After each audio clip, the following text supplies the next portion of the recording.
Something chicken running, but make sure we're all here. Loving the heat. Not got left behind. No. Are you all right to have one? Okay. Morning tato. Hey, no mai hoki mai. Welcome back. Yeah. He rā tāhua I tēnei ata. Nā reira, no mai hara mai kia Laura, ki te tepu, or Trust Tairāwhiti me o Mātai Rangatira. So just welcome Laura, welcome into this space, welcome to our trustees, our chiefs at this table, and just a great day, and I'll just do a quick karakia. How to mata. Ki te ao mārama, whiti ki runga, whiti ki raro, e ngungu ki te pōhatu, e ngungu ki te rākau, tītaha ki tēnei taha, tītaha ki tērā taha, tihei mauri.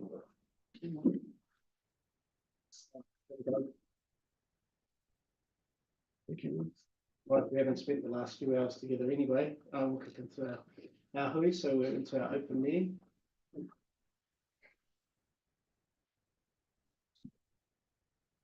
All good?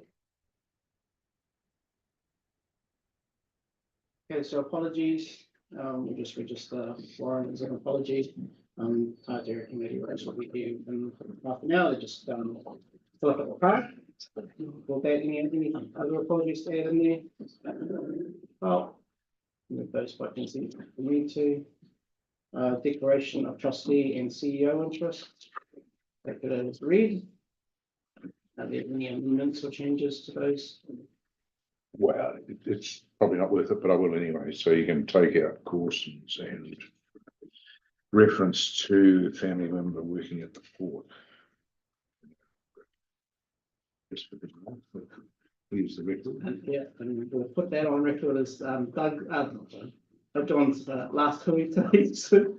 So welcome John in your last hui after how many years. No other changes. How many decades? Yeah. Okay. Take that as being moved by consensus as well. Confirmation of agenda and any late items, especially for the public session. Nothing to get there. Keep moving through. Approval of open minutes and that is arising. Those minutes has been read.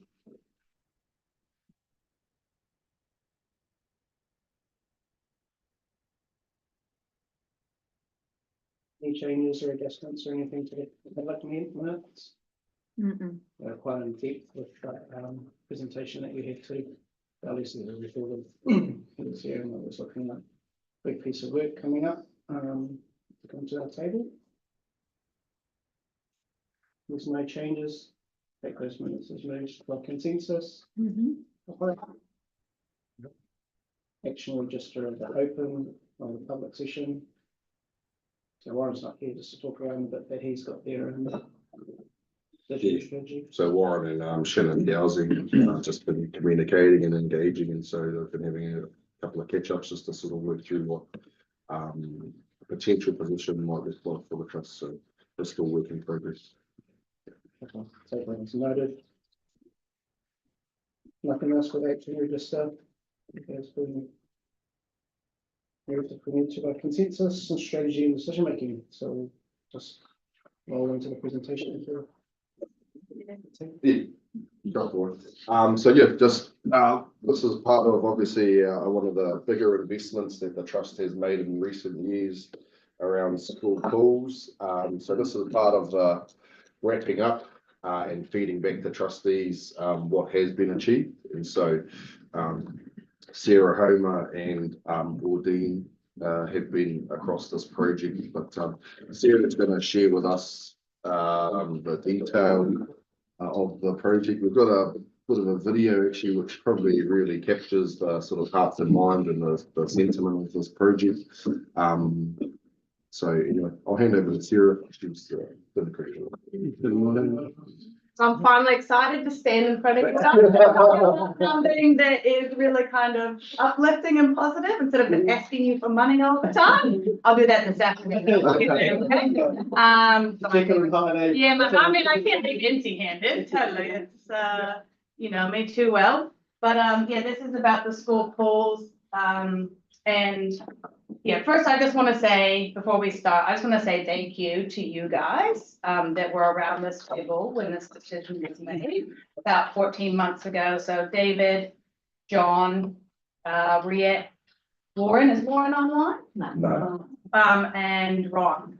So you guys were the ones that were here that approved and trusted me with 3.5 million of your dollars to deliver this project. So yeah, just want to say thanks to that. And today we're just going to kind of feed back to you guys on where we've gotten with that and what that looks like. So just a bit of background. In August of 2021, there was a business case that went up to government for a wide scope of community facilities that was to a quantum of about $120 million. Government essentially said, thanks, but no thanks. And so the trust stepped up behind that and said, well, we've identified a small envelope of facilities within that 120 to the tune of 15 mil that we feel are easy wins, we call them early wins, easy wins, that we will support with that quantum because we want to see something happen in the community. And 2022, we started to engage with some of the contractors, specifically Comet, kind of doing that reconciliation and that feasibility around what schools we would heat the pools at, because originally that was all this project was. We were going to heat the school pools up the coast in an equity play for the Kiwa pool facility that had just been built and commissioned to build here for 40 mil in town. They're saying, well, everybody kind of deserves access to a heated pool and all the outcomes that come with that. While we were doing that, as we well know, in 2023, we had Cyclone Gabriel, and that really put a different lens on what we could achieve through this project. That not only we could heat these pools for the schools and the communities, but we could do that through, instead of the plastic PVC panels where the water gets pumped through the capillary action and the sun physically heats the water, we could install photovoltaic panels with batteries and use a heat pump to heat the pools. And what that did was also give us a resilience play as well. And just so you know, all the pictures in here are actually pictures that we have taken of the project now that it's finished. So this is Tolaga Bay School with a lovely heated pool on a sunny day. Did you go for a swim? I didn't, but you will see that the kids definitely did. So this is at Tokomono Bay at Tairāwhiti. Loving life and loving the pool for sure. And so this, just to recap, was some of the outcomes that we invested for, that you guys invested for originally. That kind of potential backup energy source of 10 to 14 days following a cyclone. Saving from the electricity generation. So hopefully schools could then kind of reallocate some of that money that they were having towards other resources. Especially some of these schools, they get bugger all money up there to do things with. Potential revenue from electricity generation and how that could be then distributed to the community. Local energy distribution, and that was through a partnership with Our Energy as the retailer to allow community, hi, come on in, it's okay. To allow community energy sharing within themselves and within their community as they choose.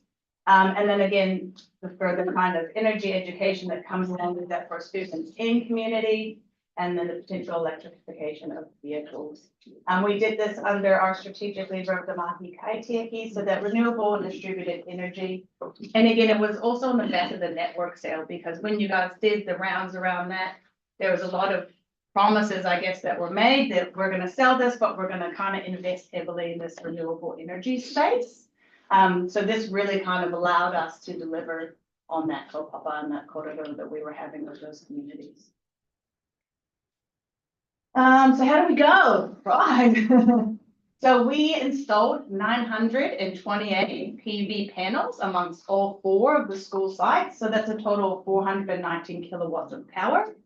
So that's the equivalent of 19 households worth of daily power that's no longer being taken from the grid. All right, so quite significant. And resilience-wise, we got 40 batteries providing 848 kilowatts of battery storage.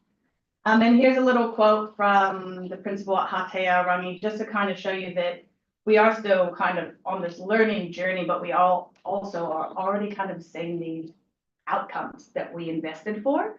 So she said, we had a planned power cut yesterday and it was so great because we did not have to stop our program. The stored energy kicked in and we didn't even notice the power being off. Awesome. And that's a huge part for these schools that are on septic and water pumps, because if they lose power and they can't flush the toilets for health and safety, they have to close the whole school and send the kids home. So things like that are actually a huge disruption. So from an education perspective, it's a big win, but then not only that, that if it was something more serious, obviously, then we know the school is operating as it should in that island mode and that can downscale what they're using for power.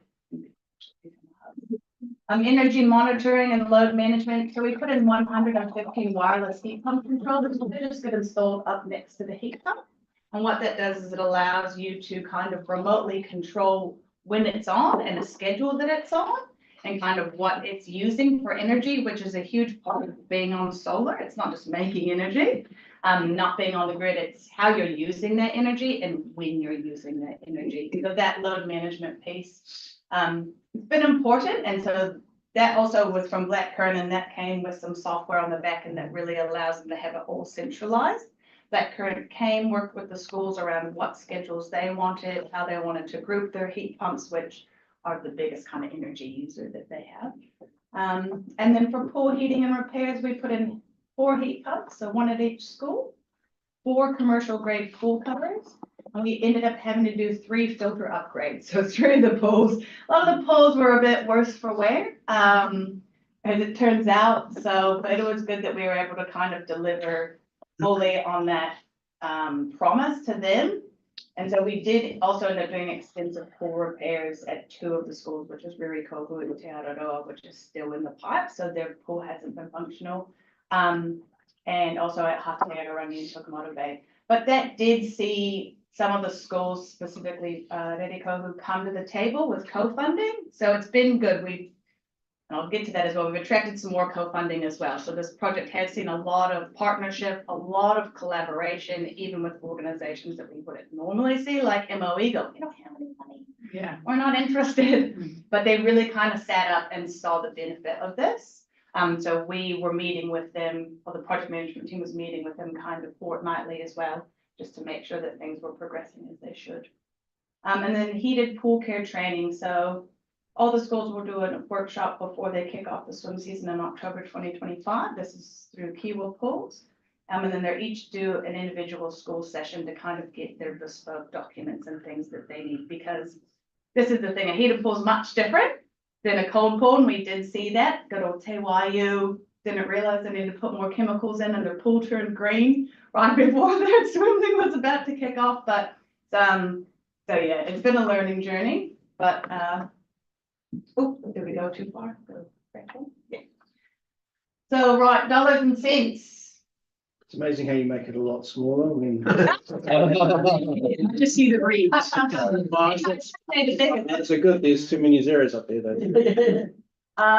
But so here at the top, we have the 4 schools. You can see that a couple were over and a couple were under. And so that was a lot around these variations that we saw. A lot of electrical infrastructure upgraded that was needed because it was old. A lot of pool work, the pool work that was needed. And then that kind of additional pool maintenance and things that we kind of identified on the back end. But what that did see was overall, and here you go. Yay. So I got 300 grand from MB, from the Community Resilience Energy Fund, to come sit alongside this project, which was really good. So we used that money to pay directly for the panels and the batteries to meet their guidelines that were there. And it gave us kind of an extra added cushion, which was good because we did kind of see a lot of things that did go wrong. But Tairāwhiti did put in some self-funding. So again, this is the MOE piece as well. So 10K from them, from Toko, and almost 66K from Ririkohu. So that's coming from their budgets, alongside that 300K as well. And then we obviously did have our project management costs. And I wanted to drill this out because I think it's kind of important. I know it's been something we've discussed in the past and things like that. And I think in this project specifically, it was important to understand how critical it was to have good project managers and a level that involved the right amount of engagement and the right ability to kind of control and oversee all of the contractors. Those costs, so they normally see about 5 to 10. They did sit on the higher side at 11. Their feedback for that was because most likely due to the remote location and the amount of engagement that was needed, because it is kind of a kanohi piece, and you're driving all the way up and back, so additional hours versus what you would see for a project in town. Sarah, and Doug, we've had this conversation before. Seven Rivers keeps popping up. Well, I'm glad you brought it up. Why have we got a monopoly with these guys? No, we don't. So I'm glad you brought it up, because on my slide, I was just gonna note to you that there's several other project managers that are involved in the community facilities. So we've got Shane Kingsbeer, who's leading the project management for the Mariko Wakaama. And we have Architects 44 and CPS who are leading the netball courts. So not at all. So we've actually kind of put in place a good tendering process around this, and also are now seeing a wide variety. This was just the first one off the blocks, after we employed them to do the retainer to oversee the progress of all the facilities. So for us, it made sense to kind of engage them on that to do this one. But since then, they haven't led any of the other ones.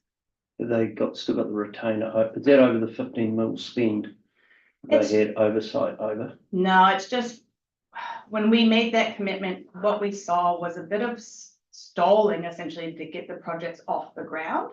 And that was because you see these days, there's a lot of the community groups just are a little bit more time poor, and they also lack the capability to deliver big capital works projects. So we saw the need to kind of step in and support them with that, to get them to a stage where we could put a commitment in front of you guys for a large amount to then deliver the project. So that's what Seven Rivers was initially set to do, just kind of help facilitate that on our behalf to say, okay, what do you guys need? Design or art, like where are we in this project? We help you along. How many of the current live projects are still involved this year? That are still left to go? Yeah, really Rugby Park, they're still in there, aren't they? Well, Rugby Park wasn't part of the initial one, but that Okay. has made a commitment's been made to it now as well. That's part of the initial one that's left is Whakarua Grandstand up in Whakarua Park. The Harota YMP Wakaama shed that's going to be down at Marina Park. And Those are the last two. Those are We've the made last commitments two. to.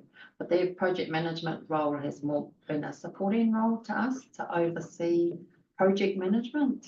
Is that kind of more of that auditing role on the technical aspect for us after the skate park project. So, as Sarah mentioned, the actual project managers are quite different, and the projects that are remaining. There's probably a piece in that when we're not in the public session to get you know. And we've already, it's been on our radar in terms of, it's effectively a support piece for the trust rather than the actual project management on a specific project, right? Yep. And so if we're lacking the resource internally versus bringing somebody else, and that's the conversation that we'll be having. So that $370,000 is specific to that, but then there's another layer on top for the whole thing, where the trust didn't have the, or wanted to bring in that expertise. So we can, I think we can move that into just our closed session, and we can have a chat on it. Yeah, sounds good. So to wrap up this one, then essentially we saw the full delivery of the solar arrays, batteries, and the heat pump installation within 14 months of when you guys gave me the money, which was great. And that saw 3 of the schools running the heated pools by term 1, which was excellent.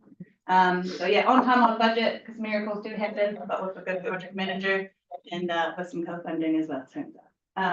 So just to drill down, of the 4 schools, we've done a spotlight on Tolaga Bay to kind of show you some of the generation and the things that have been to date. So the schools, Tolaga Bay was one of the first ones commissioned, and that went online in January, so right after the new year. And here we are in one of their more recent weeks. This is a dashboard that comes off of their retailer, Our Energy. So for the week of 7th to 13th of April, you see that they had a total import from the grid of only 2 kilowatts per hour. I believe they're not heating their pool at this time anymore, so this is quite a good around what the actual full potential could be for them, of almost essentially being completely off grid. To give you a bit of comparison there, theirs for the whole week was the average household uses 22 kilowatts per day. And they use 2 kilowatts for the entire week. So, yeah, thank you. But with that being said, it's not been all sunshines and rainbows. It's been, I think the biggest thing to take away from today is that it's been a huge learning journey. And what we've realized from this is when you give someone a giant asset like solar that really calls for a lot of behavioral changes and mind shift, that it actually requires a lot of wraparound support. And so I am glad that we've been able to kind of have a little bit of money left over to essentially deliver that on the back end, because that's been identified. We're not just going to leave them high and dry. It's kind of, they're going to take a full year to really see what that generation data looks like, what that potential for them looks like. So yeah, so you see when they first started in January here, they're taking quite a bit more for the month.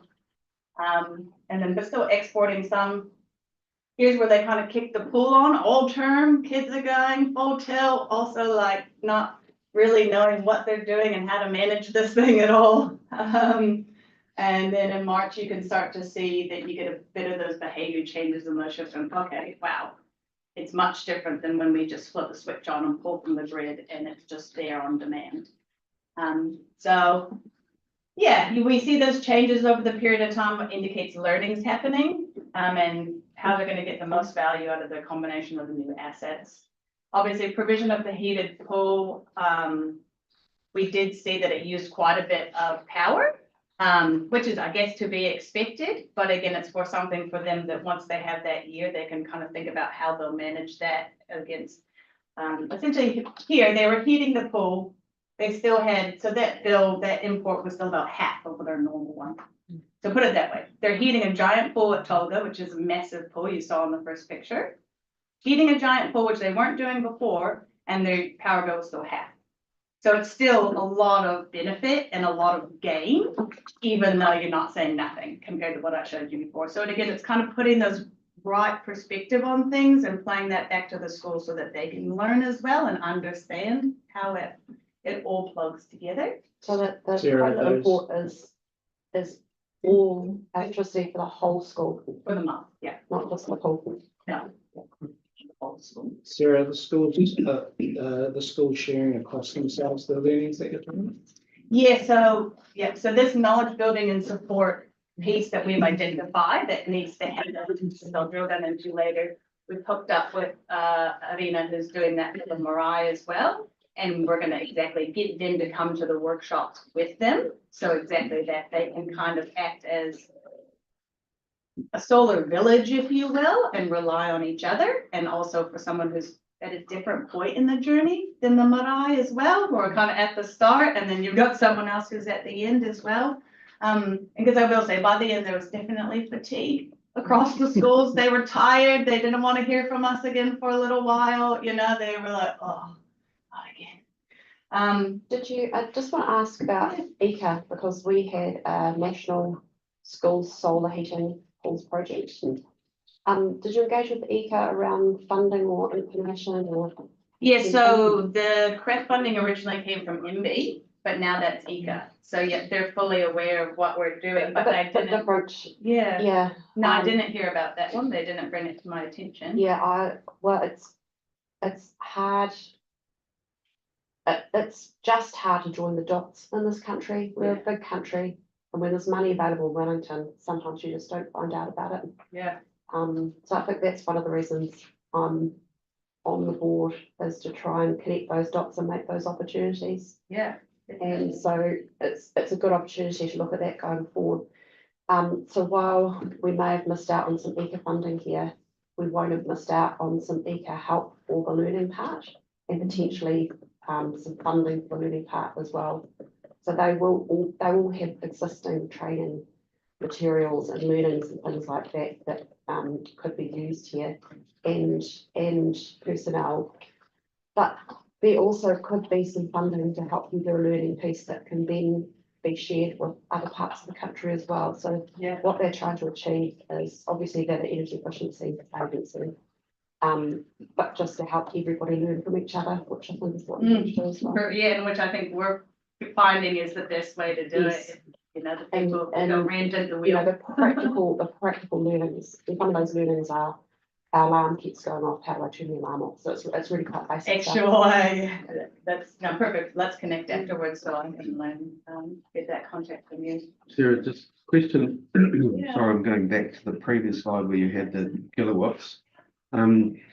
The differential between the electricity purchased versus sold and the unit price, how is that being managed across the schools? Is that up to each individual school, or is that being sort of managed at a sort of a collective? At a collective, so with our energy, they're quite transparent around what they sell and sell to them for and what they sell off the grid for. So their model is they actually just do a flat fee. So unlike a Contact or a Mercury, which will say you're a generator, I'll put you on a contract that says I'll buy your electricity for 11 cents flat no matter what.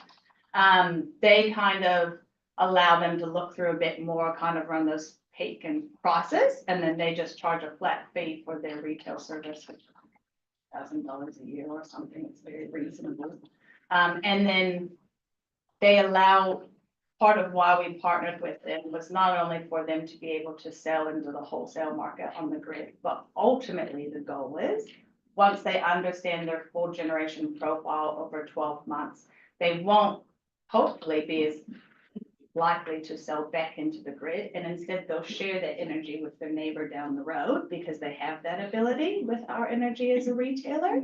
So they can share with anybody else in their any geography isn't a limitation as long as that person has a smart meter. So the marae down the road, I know in Uawa, they've got the laundromat that you guys also approved coming up, and so they're real keen to share with them. And they get to dictate that price completely. It could be free, it could be 6 cents, it could be 8 cents, but we have encouraged the schools to give it 12 months till they fully kind of understand what their generation profile looks like. Because obviously if they are heating the pools in summer, they have a bit of a higher demand versus what that looks like and there's not as much sun. There also has been a few issues where some of the schools haven't kicked into that island mode during a power outage. So we've got two officers coming back to region to meet with the schools to do their official handovers and to also kind of help them identify how to maximize that. And also how to maximize their batteries having the right amount of charge in it, should a weather event happen. Because sometimes if you're not good on your load management, you can discharge your battery, and if there's not enough sunlight, then all of a sudden you might not have that reserve energy that you think you do. So yeah, definitely a learning journey, and definitely a lot of peace, like you said. And I feel a lot of things, it's beeping, what does this mean, what's going on? Our energy, are they the same retailer as for the Toitu Tairāwhiti project? It feels like it's yeah, I thought it might have been a different one. They've just done a joint venture with Power to the People as their retailer.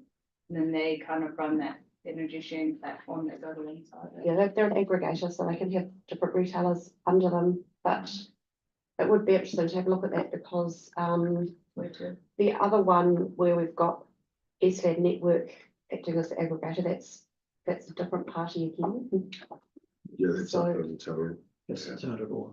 Oh, Eastern Generation, yeah, Yeah, because they're acting as a wholesaler essentially. so and you've a got retailer. none of these schools are in that catchment. No, they're not. Oh, you mean with Toitu or with the solar farm? With the soul, No, you probably better look at the map. with the They schools. say Te Araroa, you got right at the top there, but our schools are in Tukamari Bay, Tolaga Bay, and Ruatoria. But to answer your question, the solar farm is not the same as the schools. Because they are larger scale, we were able to hook them up with Eastern Generation, so they're tied directly in on the NZX of the wholesaler to give them the best twice essentially. And to also kind of have a proof of plan for a different model than these schools as well. I think if you, sorry, to pull yourselves up, so we've got the school pools doing one pilot, we've got the marae doing another pilot, and then we've got Tairāwhiti, which is like a 0.5 meg up to 1 meg. So we've got different scales, and then outside of this, we have another project in the region looking to do household distributed energy. Ultimately, what it comes back to is the learning piece around knowledge. If we can identify all those pieces, connect into an eco, for example, around how do we get this more efficient. I think what Sarah's highlighting here is within 3 months, they learned from, you know, turning on the pool with during school holidays and a huge peak in February. Then they learned by March, actually, this is how you better manage it. So pull ourselves up. We've actually trying to cover whole parts of that, of the different spectrums around energy, which ultimately leads to learning. That's sort of the. But we've got all three of those, although they're different models, they all try to share with their neighbours. So as part of the learning, it's quite interesting to see what are the different models for sharing with the neighbours and which ones have been more successful, and what are the details of each that help us pull up and make the high level decisions. Yeah, and I think some of the conversations we've been having recently around like CHP and other alternatives for heating as well, also to your point, Nikki, takes into the fact that do you just hardline in some from some of these places as well instead of going through the network, because that can be a bit of a handbrake from time to time as well. But where to from here is that's all right, as this young lad will tell you, there's only one way to go, and that's up.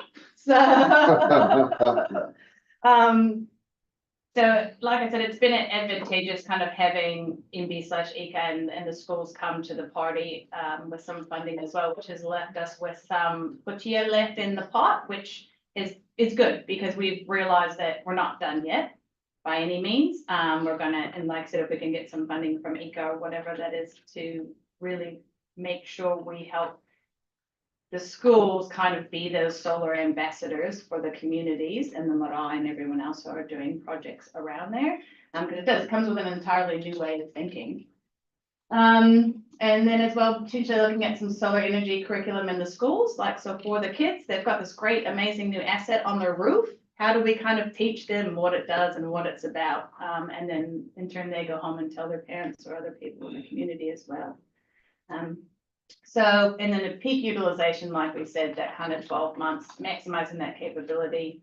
And then if that looks like creating some kind of an insights generator, whether it's a spreadsheet or something that the schools can use. So they might plug in their monthly data and it spits out something that's quite useful for them around what are the highlights, what are the things that we should be paying attention to. And then the community energy sharing, like we said, at the moment, no one's doing that, but we've kind of told them, hold fire till you know what that looks like. But that just looks like a conversation with our energy with each of the schools when they're ready. So it's easy and it's ready to go for them. There's nothing arduous in terms of making that happen. Sarah probably asked this question before, but maintenance going forward, is that going to be part of the learning experience, and who is going to fund that? Is it the school MOE or? Yep, the schools and MOE, and that's been part of the conversations we've had with them along the way around not cutting their operational grant, which essentially is their OPEX money that they get given for several reasons. One, maintenance, and two, replacement of the asset.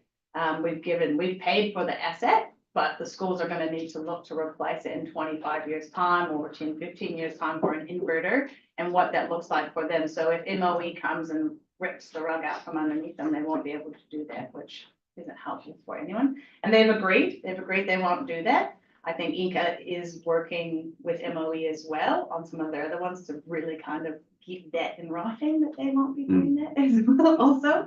But they did really take notice of this project and were really quite excited that it was happening. So I think they absolutely see the value in it.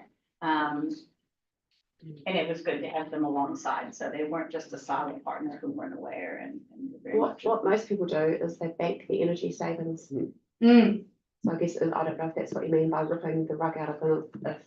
If MOE catches on to the electricity bill decreasing and asks for the money back. Yes. which they said they don't. They said what they do is they took a baseline several years ago for an amount and then increase it for inflation every year, and they just don't revisit the school's actual numbers unless the schools need more money and come to them with proof that they need more money. So from where they sat, they're not actively reviewing that. It wasn't gonna happen, so, but yeah, that's exactly how it works. And hey, look, quickly, that was a discussion that took place when we approved that, though. We were worried about the maintenance. We were worried about MOE taking the opportunity to have a look at operational grants. So good. that you- Yeah. To the extent to which you can, because personalities change and people use the world change. That's right, and I think it's beneficial, like Nikki said, that ECA is doing similar projects as well, so you're getting not just us wee little guys out on the side that's doing this, it's happening broadly across the country. So we've got early wins, but this is our extra wins, guys, so what we really saw, these are kind of running themes that we saw across the whole, just over a year of the project, and it was a huge renewed sense of pride in place. So at Tairāwhiti school, we had to clean their roof, had been covered with moss and lichen, and we had to spray it and clean it all off to put the panels on. And it looks like a whole new school. And after that, they started painting the classrooms, doing a bunch of because it lifts the whole spirit of the place. And also they're so proud to have this school, this asset, this place for their community to come, gather, be a part of. And saying just that huge morale boost, seeing an investment of this scale up the coast has literally floored a lot of the people in this community. They just can't believe that we're willing to kind of put this much money into something up there that isn't to make money, essentially, for a commercial reason. So, and again, those holder outcomes. So obviously we talked about that when we wanted to first do it, the Kaumātua swimming classes. Well, you see it in action. So Uawa had their first inaugural mini triathlon.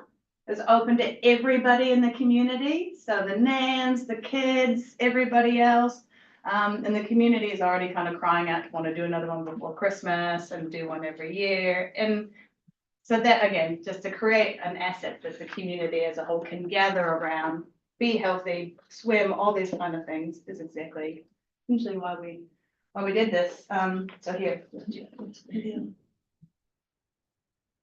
Yep. Okay, can you just go back to the early ones, go back one more? How many other schools are you the recipients of the support, do you think?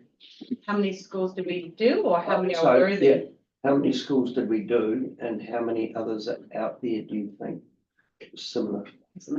So we did 4 schools, and that was on the back of work done by Comet to assess which ones were most appropriate. So they essentially needed, well, at the time we didn't look usable roof, but it was more about the pools was how we assessed them originally. Which ones had the best pools that would make great community assets equivalent to a kiwa pool if we heated it. So that's why Tairāwhiti has a beautiful big pool that had just received a lot of funding for upgrades several years ago. Tolaga Bay has another great big pool. And then Toko and Idikohu were kind of good in terms of spacing out, you got in terms of the space out locations, but also had pools that were in reasonable shape from what we could tell at the start, that would be worth heating.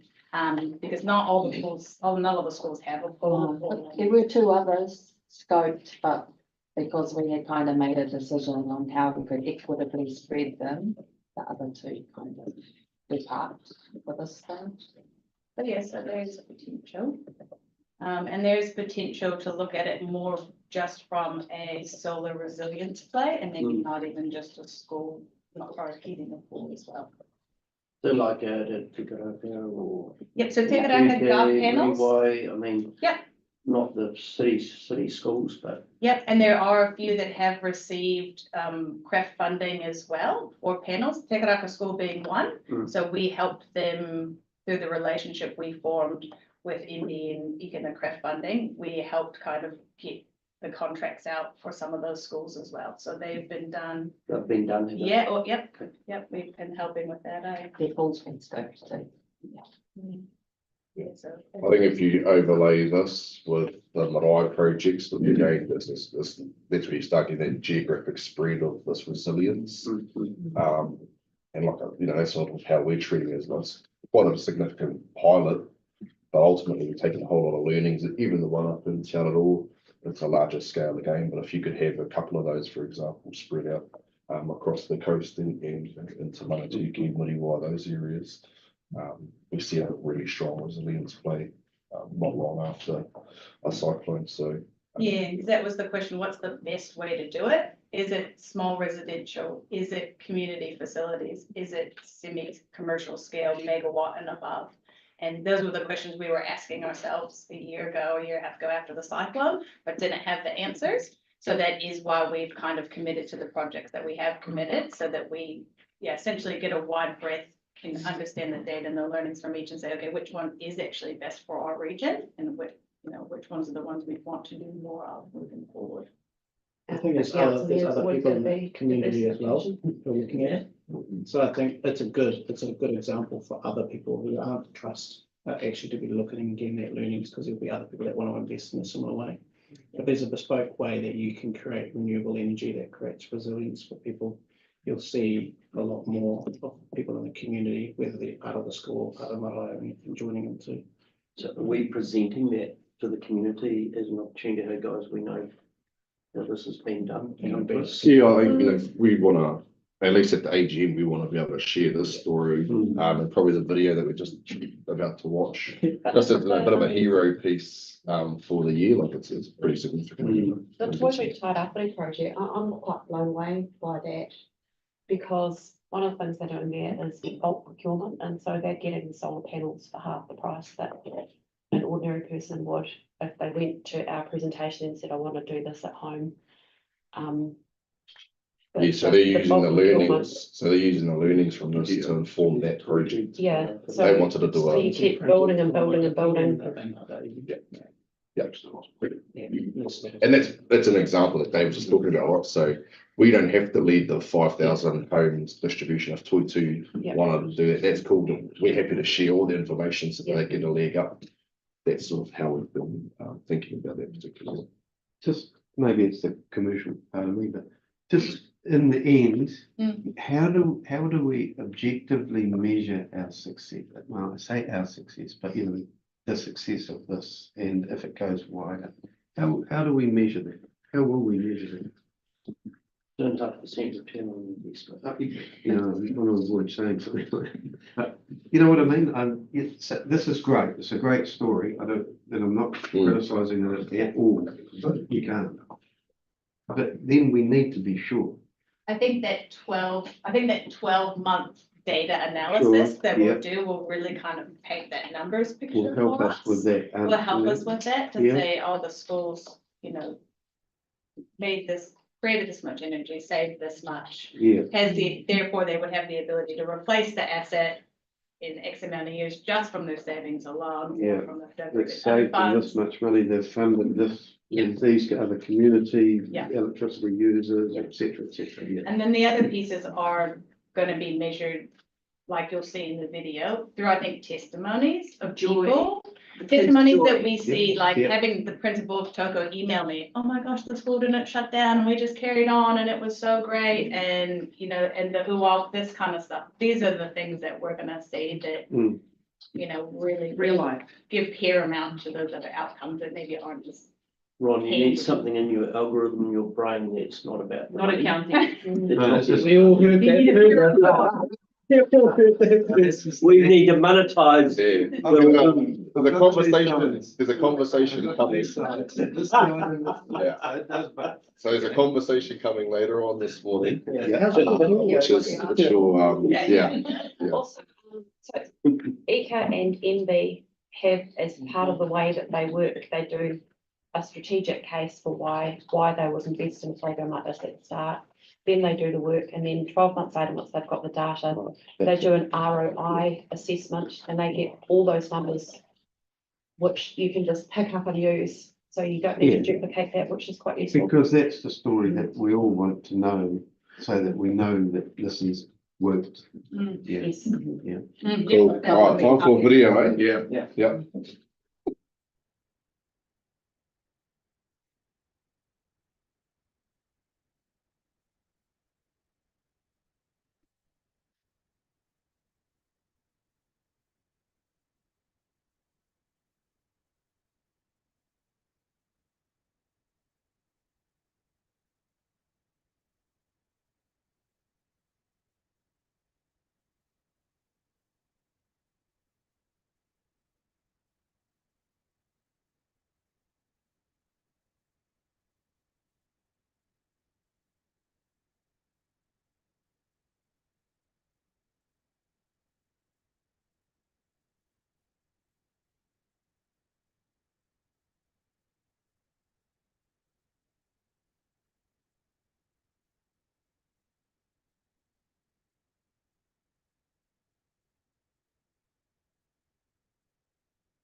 Lovely. Okay, Ron. Good got a job. message? Thanks. Ron's getting his togs ready. He's going for a little. Geez, you give him a Mickey, Ron. Asking the right questions. Yeah. Well done, Sarah. Yes, well done. That's to, our pool in near Riverton, South End, where we used to have to cut the ice off the top before our lesson.